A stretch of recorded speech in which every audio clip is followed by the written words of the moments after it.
Alright, Ronan MMA, welcome back to the channel. Last night I decided to watch some of the content that the UFC puts out during fight week, like the embedded show and the countdown and all that stuff.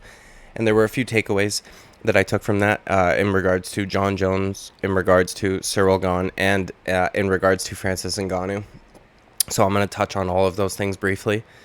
I'm going to try and not go super long with this video, but there were just a few things that I noticed and a few points that I made, and I'm sure a lot of this isn't going to be like a surprise to any of you guys, because it seems to me that there are not a whole lot of casuals in my comment section, which is a nice thing. So this isn't going to be anything that you guys don't know, but they are, I thought anyways, interesting points. So before we get into all that, please like and subscribe. I would greatly appreciate it. I'm going to thank you in advance for your subscription, because I'm Canadian, so thank you very much for your subscription. Please don't be the kind of person that doesn't do the thing that they've already been thanked for. I would greatly appreciate it. It helps out a lot. Now, let's get into it. So one thing that I didn't forget this about Jon Jones, but I think that I may not have touched on it enough in my fight prediction, because while I was watching the countdown episodes, I was thinking of ways that, you know, I could be overlooking Jon Jones in this fight versus Cyril Gane. And skill-wise, I don't necessarily think there is anything, but there is one thing I think that Jon Jones has that is unmatched by anybody, and it is his meanness, as it says in the thumbnail, right? Like, somebody left in my comment section yesterday that while they don't necessarily like Jon Jones, they they love him as a fighter because of his cold-bloodedness and how calculated he is with things.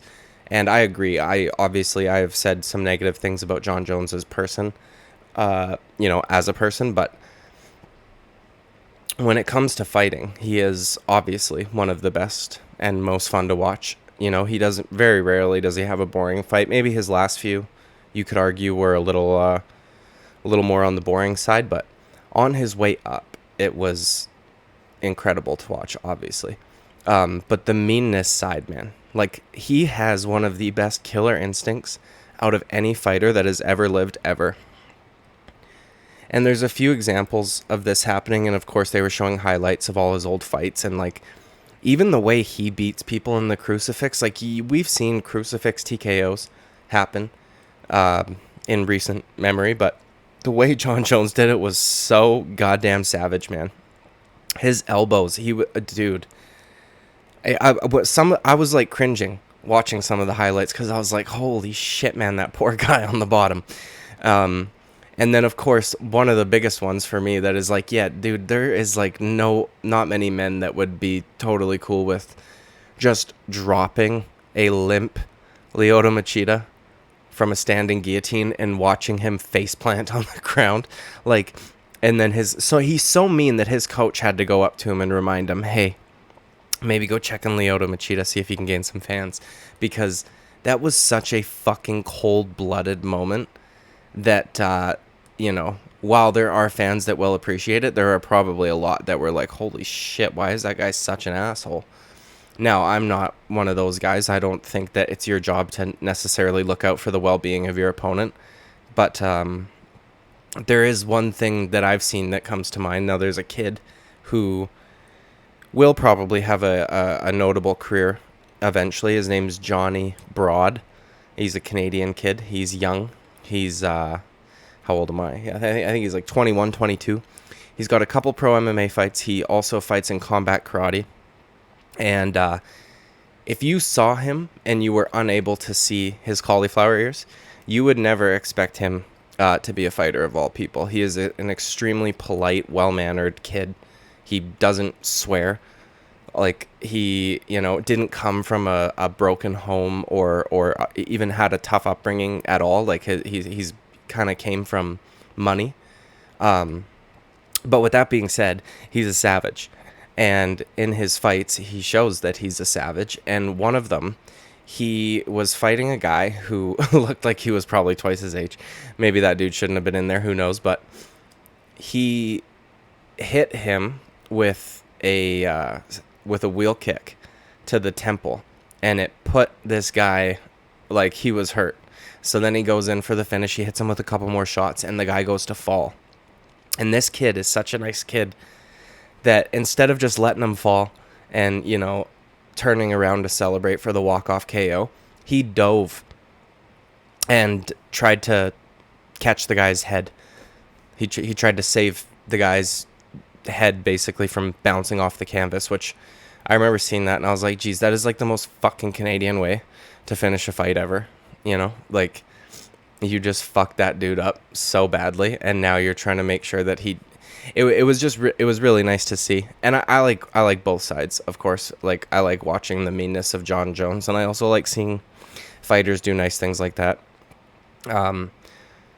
Just out of being respectful and showing care for your opponents. But Jon Jones ain't got none of that. As long as before the official decision has been read, basically, he doesn't have any of that. And that Lyoto Machida one is a prime example. I can't remember seeing anything quite like it. Because a lot of the times when a guy goes limp anyways, they're on the ground, and I've seen guys kind of like hurl bodies off of them when they've got like the backpack position and the guy's on top of them, right, on the ground, and they've choked them unconscious. They kind of like roll them off. But Jon Jones just like let Lyoto face plant, and it was fucking incredible. And then another moment that comes to mind is when he fought Daniel Cormier for the second time. There are not a lot of guys, like I said in the beginning, that have the same kind of killer instinct as Jon Jones. Most guys, when you have rocked somebody to the point that Jon Jones had rocked DC, now credit to DC for staying on his fucking feet for as long as he did, because that head kick does not get much more perfect. And that's a big man with a big shin bone, and that kick landed flush. But DC's tough as nails. And I think Jon knew that, and I think that's why he went after the finish the way that he did. But it's strange that we don't see more guys doing that. Like, he kicked out his legs, which is brilliant, because the guy's fucking wobbly. His equilibrium's all fucked. He's barely staying on his feet. His mouth started doing that weird kind of like side thing that some dudes do, and it looks like they may have had a mini stroke because of the blow. And not the like blow but like the concussive blow that hit DC in the head.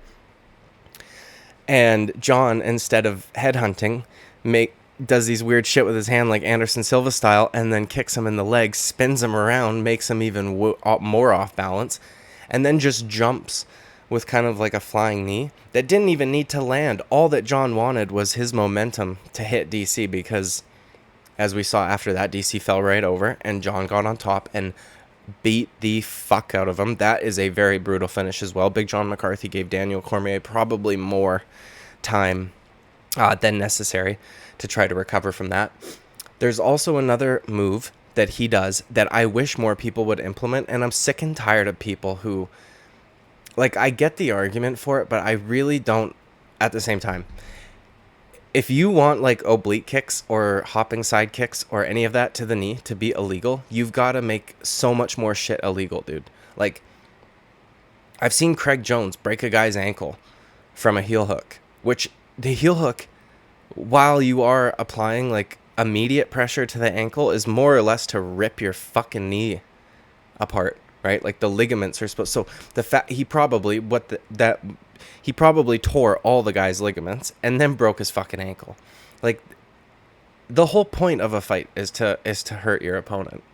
So I don't like the this can end careers argument for me. It's like, yes, so could getting hit with a head kick and fucking face planting, or the back of your head bouncing off the canvas, or like any of this. Like, to be quite honest, we're kind of lucky that we haven't had a death in MMA. Now, I think that the rule set of MMA is part of the reason for that. The fact that if a guy gets dropped, he doesn't get time to recover and then throw him back in the fight on an even ground. It's like, if a guy gets dropped, it's a couple more follow-up shots and that's a wrap. So I think that saves a lot of head trauma. But and of course, in boxing, you don't have a whole lot of options. You can hit body and you can hit head, and that's about it. And obviously, the vast majority of punches are thrown to the head, so it's not like they're evenly split. So the trauma is not being like dished out evenly. You're taking most of the damage to the head, whereas in a fight, there's tons of options. But I wish more people would do this, man, because not a lot of people do. But that shoulder wrench that he does, particularly in the Glover Teixeira fight, that is one of the, like, that is the most underutilized fucking weapon from a clinch ever. I seriously wish more people would do it. Like, because a lot of times guys will give you an overhook, right? Because typically if you're clinching for takedown purposes, you'd want double unders, and then you could go to a bot. You can do a lot more from double unders than you could from having over under or both overhooks or whatever, right? Now, if you're like a Muay Thai type dude, you want to go for the Thai clinch if you're going to strike, obviously, but overhooks, or like the whizzer, right? You see guys trying to defend takedowns with it. Nobody does it, but guys will give you an overhook. And in the Glover Teixeira fight, like, he was kind of letting Glover take double unders, and then he would just crank his arm with an overhook here, crank his arm in. That is tearing your shoulder up. And again, I don't care if people want to say, oh, well, that's a career changing, that could end your career, this and that. Like, I don't care. This is a fight. This is what it's supposed to be, dude. We've seen career-ending shots in every sport that has contact in it. Even in sports that don't have contact in it, we have seen career-ending injuries. It's just part of the fucking game, dude. And that it is what it is. So I wish more guys would utilize it. Now, he's got a bit of an advantage there because he's got the leverage with the body type that he does have and the extremely long reach. There's not a lot of guys with arms as long as his that can get that kind of torque and leverage on a move like that. And a lot of guys, it seems to me that nobody even thinks about it, which is strange. If my opponent gave me a fucking, if he took an underhook from me, I would do that almost immediately. So, like, you can tell nobody's expecting it either. Because Glover Teixeira even spoke about that after. He's like, yeah, you fucked my shoulder up, like, badly. More guys should do it, dude. It's effective. It's extremely effective. That's effective grappling. Like, good luck using your arm after a couple of those. And so, yeah, I like I said, I wish more guys would do this. Jon Jones is just the meanest motherfucker out there, and you can really see it, like, when he is finishing guys. He's just, there is zero mercy. There is zero time where he is just throwing, like, little dinky shots, hoping to put his opponent away. Like, he is putting everything into them all the time, especially once he gets them hurt. And it's a good thing that's a good thing to have, to be a fighter. And not a lot of guys have that. And I think that that's one advantage that he has over, forget any technique, right? Because we don't know what his technique is going to be like at heavyweight. Not that his technique is going to diminish, but the effectiveness might be a bit different, right? We might see the reason why his techniques in grappling and all that, it could potentially be that the reason why that was so effective at light heavyweight is because there was, like, almost zero body type to match him. And then once you do see a body type that almost matches him in Dominic Reyes, despite Dominic Reyes having a much shorter reach, the takedowns wouldn't work. It was a lot harder for Jon. So that's personally where I stand on that. Like, I think that while he's amazing, obviously, and I would probably argue if we were to just ignore drug tests, outside influence, all of this shit, best fighter in the cage, it would have to be him. But also expression of technique, I still kind of like Mighty Mouse, but that's okay. Jon Jones, for sure. Like, if we just forget about everything else and we only focus on his performances in cage, 14 titles, all that shit, right? And I know that that's a simplified way to look at it, and it's not very nuanced because we're forgetting about, well, he tested positive this many times, maybe this and that, but fuck it. If we're just talking about in-cage performances, he's probably the best fighter we've ever seen. And he is so fucking cold, dude. He's cold-blooded towards his opponents, and it's a good thing. More guys need to be like that. Now, another takeaway that I had from this is he's been going on and on about, and I've seen this online. Oh, Jon Jones ragdolls his heavyweight training partners. Jon Jones fucks up his heavyweight training partners on a day-to-day basis. Like all this shit, right? And then I watched the countdown, and I saw who his training partners were, and I went, oh, yeah, those are probably heavyweights that he should be fucking up. Because I'll put it like this. If I saw a matchup between Maurice Green, who's got the worst fucking nickname in all of sports ever, Walt Harris, and Jorgen De Castro, if any of them were matched up against Cyril Gahn, I'm picking Cyril Gahn 10 times out of 10. If any of those three were matched up against Jon Jones for like his debut at heavyweight, I would pick Jon Jones 10 times out of 10. With all due respect, like, who am I to criticize their fight careers when I have not had a professional fight career? But objectively, right? Like, you can get in your feelings and get upset when people talk shit about other people's careers and whatnot. But if you were to look at what would be considered successful, I wouldn't consider any of them to be overly successful. Now, I guess making it to the UFC in its own right could be looked at as a success. And I think at one point in time, Walt Harris may have been ranked top 10 or close to. I can't remember off the top of my head. But then once we saw him go up against better competition, even older, better competition, we watched him get fucked up, right? Like Alistair Overeem fucked him up pretty good. And that was towards the end of Overeem's career when we had seen quite a few other guys fuck him up already. So, and I get that there are circumstances outside of the cage that Walt Harris had to deal with that are very unfortunate.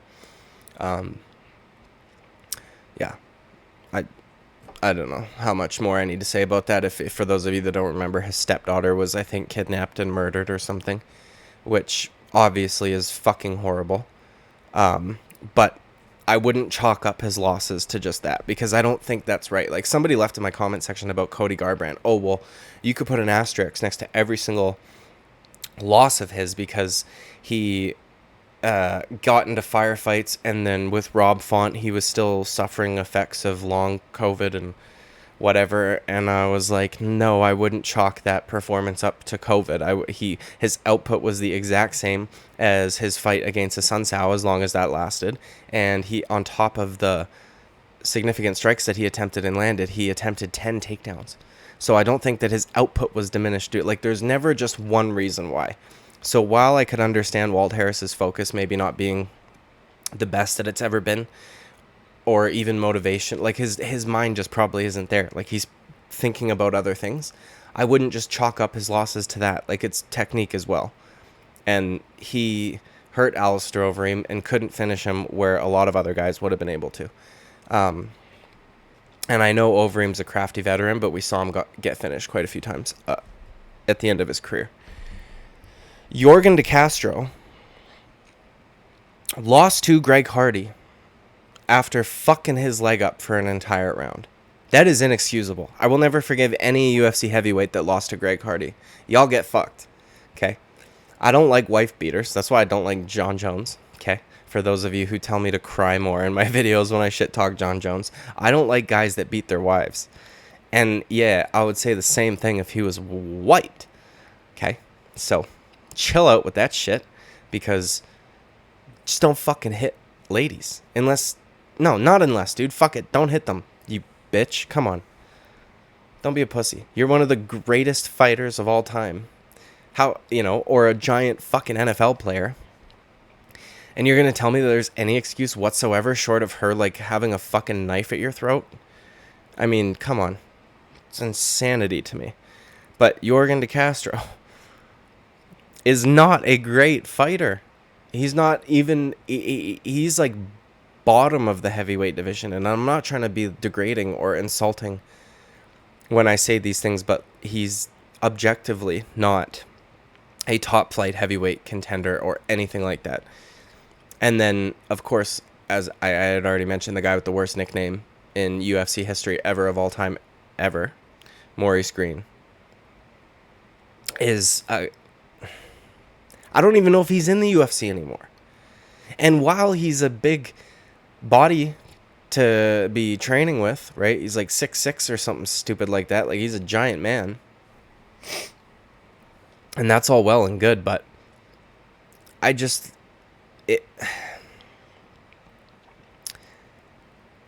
None of these guys are even close to the level of Cyril Gane. None of these guys would I ever expect to be able to mimic Cyril Gane in training. I don't even know that they would have the same strength as Cyril Gane, despite them being all larger men. Walt Harris is probably the biggest overall. But Cyril Gane's fucking strong, man. Like, he outstrengths most of the guys he fights. There was a few moments where he would turn Francis around and shit. And I'm like, Jesus, dude. Because he doesn't weigh in at the limit, right? Like, there's been fights where I think he weighed 247 or something like that. So he's almost 20 pounds under the limit.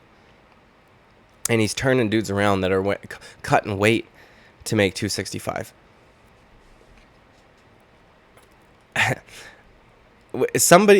All the people that have been saying, well, Jon Jones has been ragdolling his fucking up all his training partners. Like, yeah, dude, if those are the heavyweights he's been going with, I would absolutely expect that of Jon Jones. That is not impressive to me. It's just not. Because Jon Jones's technique is fucking leagues. And it's so funny that Jon goes on about Cyril Gane trains pretty. I don't ever see him in the trenches. This and that, blah, blah, blah, blah. Bro, just because you decide to go work out at a gym in the hood, you think that's going to fucking make you better? Oh, yeah, bad Cyril Gane training at a state-of-the-art facility with all this fucking state-of-the-art equipment. He's just training pretty. He doesn't actually train hard. Are you fucking stupid? That is such a low IQ take. Like, Jesus, fuck Jon. Come on, guy.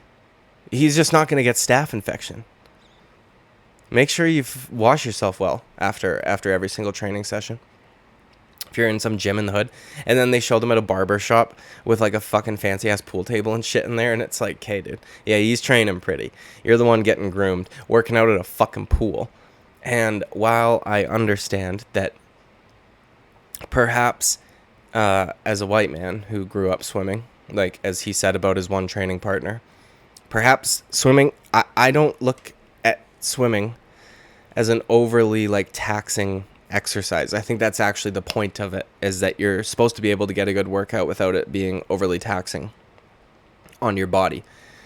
And I know that it can be a good cardio workout if you do laps like hard and you're fucking whatever, but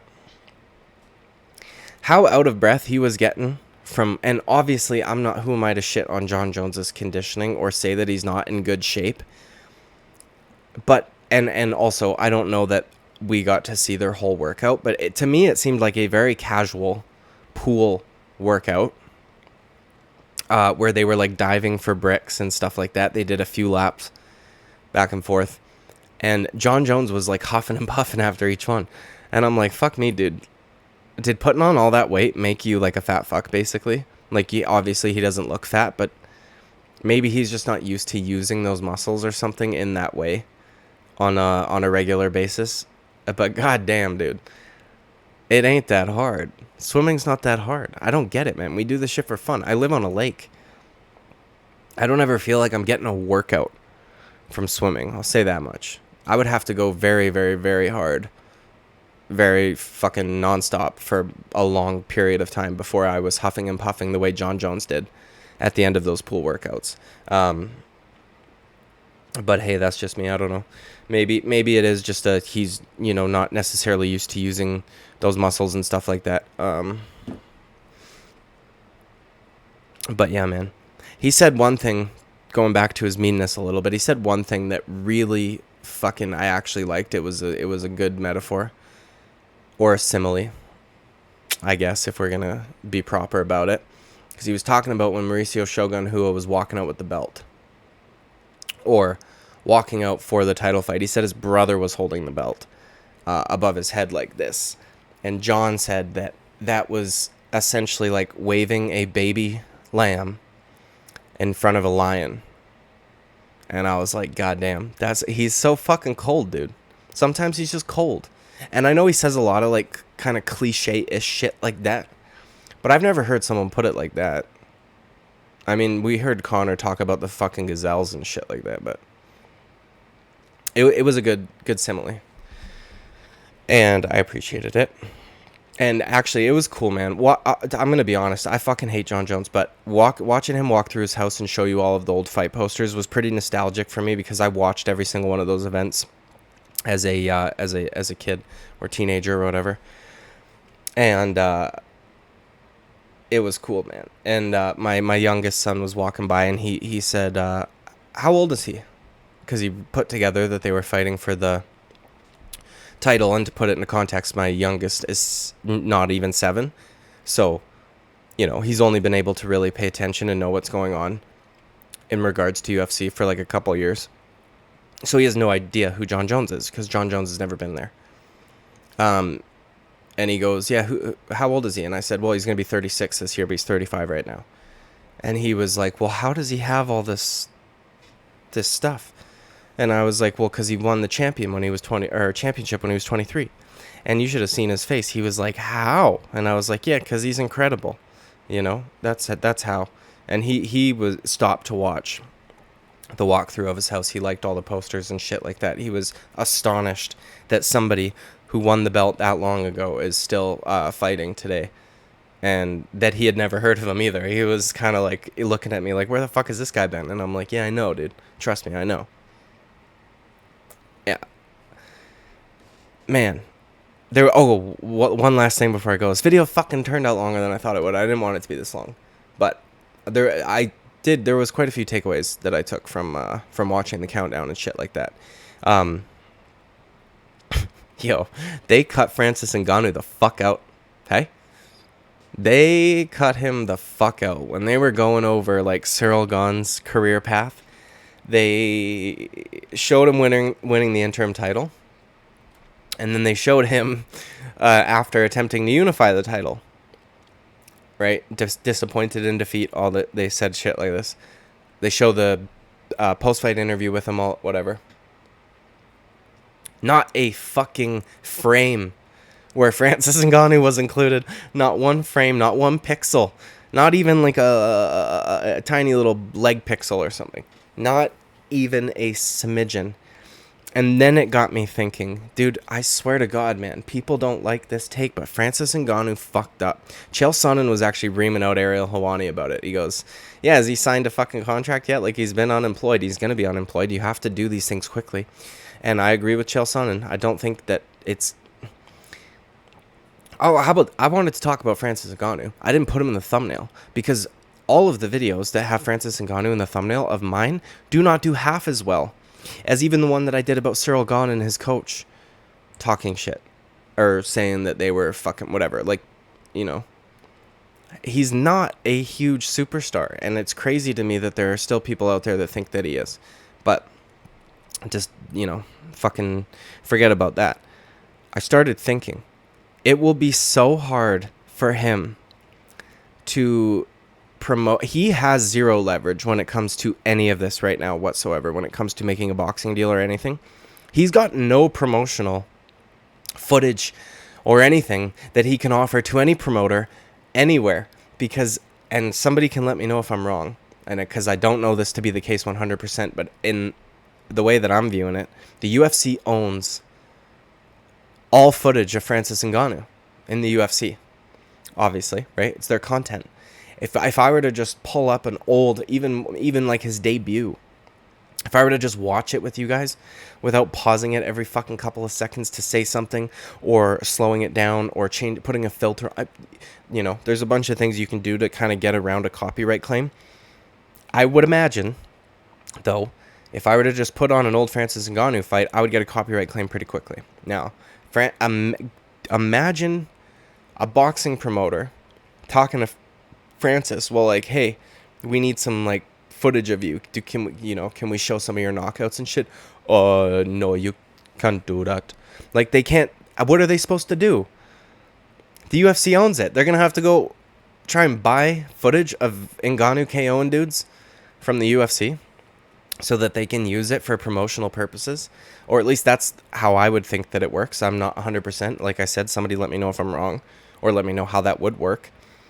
But the reason why Mayweather versus McGregor was such a success, and people don't realize this, and and maybe not my audience, but other people who are really high on Francis's chances at I literally saw a UFC fighter in the comment section saying he was gonna make 80 mil for a fucking.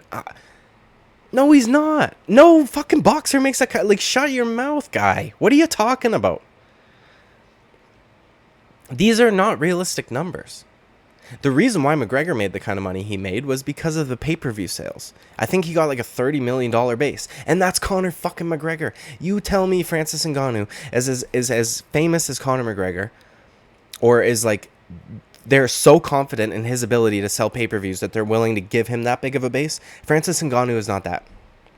And I understand that with inflation and things like that, maybe today Conor would have gotten a $50 million base. He's not fucking Conor McGregor. And also, the UFC co-promoted that. Like, the UFC was in on that promotion, which means they could use footage of Conor McGregor. They could use him KOing Aldo. They could use him dropping Nate Diaz. They could use him fucking up Chad Mendes. They could use all of these things. Francis Ngannou cannot do that. And the UFC, basically on their countdown show, said, see? We don't fucking need you. We can hype this fight up with or without you. Okay? They don't need you.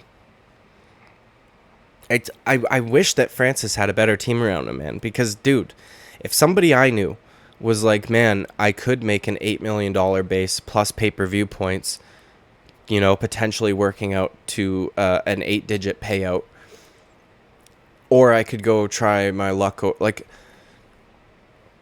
don't do that, because Scott Coker's talking, and I heard somebody else say this, and I need to address this, and it's unfortunate it's at the end of a long video. Nobody's going to fucking see this part anyways. People that shit on fighter pay and are all on Francis Ngannou's side, and by the way, they don't shit on fighter pay, they shit on the UFC pay. That's all that they're shitting on. Which is it's not nuanced enough to just shit on the UFC. I don't care what the revenue split is at Bellator. They do not make enough. And I will say this also. Everybody's defense of the Bellator payouts, because I did a video where I said this, like, are you kidding me? Your champions are making $150K, and you guys want to talk about the UFC champs being underpaid, right? And then I had people in my comments getting upset saying, oh, well, their revenue split's bigger, all this shit. And also, and Josh Thompson fucking argued this on an Instagram comment of the payouts on the MMA Junkie page. You can go find it. And a bunch of people were saying it and parroting exactly what he said. The commission only discloses a portion of the purse. Trust me, guys, they got paid way more than that. Oh, light bulb. Oh, so wait. The commission only discloses a little bit of their pay? Huh. That's strange. Wait, do they fight in the United States of America? Oh, they do? Huh. So you mean to tell me that the fighter purses that get released for UFC fighters, it's only a portion of their pay, right? Like, that works for all organizations, right? Not just Bellator. Yeah? Oh. So the UFC fighters make more money than everybody thought that they... Oh, wow. Jeez. Never saw that coming. Like, you cannot make that argument and then shit on the... You can't fucking say they all got paid way more because the commission doesn't release the full purse and then be like, UFC doesn't pay their fighter enough. Look, Volk only made $400,000 against Max. So you mean you want me to believe that Ryan Bader, who got paid $150,000 to go fuck up an old Fedor, made anywhere near $8 million, even including sponsors, even including the fact that the commission didn't disclose the full pay, all of it? You're going to tell me that Ryan Bader even made close to what Francis Ngannou was offered to fight Jon Jones? No, he fucking didn't. Bellator does not have the kind of money to pay Francis Ngannou what he wants, clearly. And another thing, Ryan Bader even said himself, well, after everything was all said and done, I made close to 7 figures. Close to? So 6 figures. Now, high 6 figures, close to 7. But Francis Ngannou could have been making 8 a fight. 8 figures a fight. But he's so fucking entitled and he must have horrible people in his ear telling him to do this dumb shit. I can't imagine. And the UFC on that countdown show went, see, we don't need you. Nobody fucking cares anymore. Done deal. As soon as this title is done with, except for the like huge Francis fanboys, he's gonna be irrelevant. And I'm not trying to be an asshole, because I would have loved to see him fight Jon Jones. I would have loved to see a rematch with him and Cyril.